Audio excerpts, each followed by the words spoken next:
We are back with more on the president's groundbreaking immigration address and the Democrats' big rebuttal.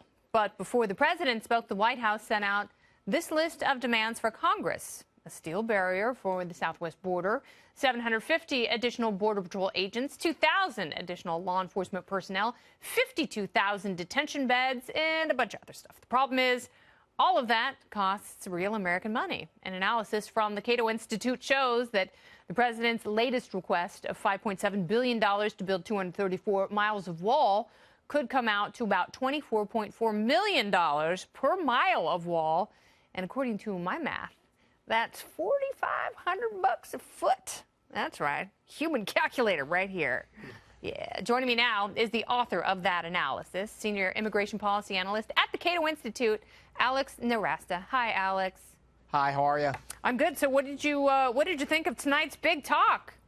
Big dud. Whew. There was no new information in that entire speech. He actually used fewer arguments than his supporters have been using for the last couple of weeks. And I don't think it moves the needle at all.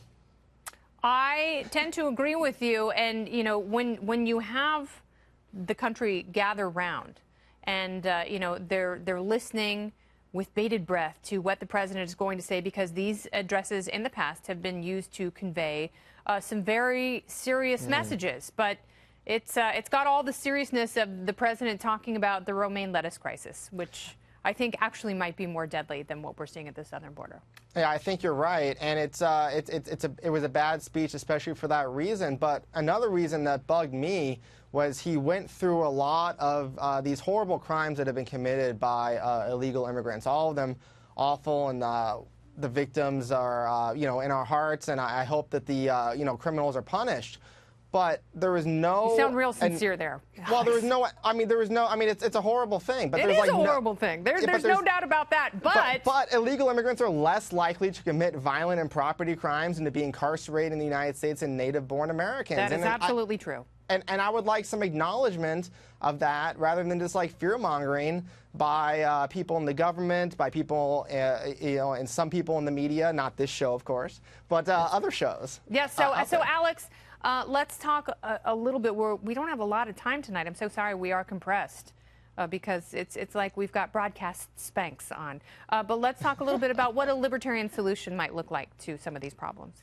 Well, I think the number one solution is we need an immigration system that makes sense, that allows people to come here legally, especially people who are lower skilled, mid-skilled, who want to work, so that they don't have to come to the border and try to enter illegally. If we had a legal system like that, then this border crisis would be solved lickety-split. Yes. We had a problem like that during the Eisenhower administration, 2 million illegal immigrants.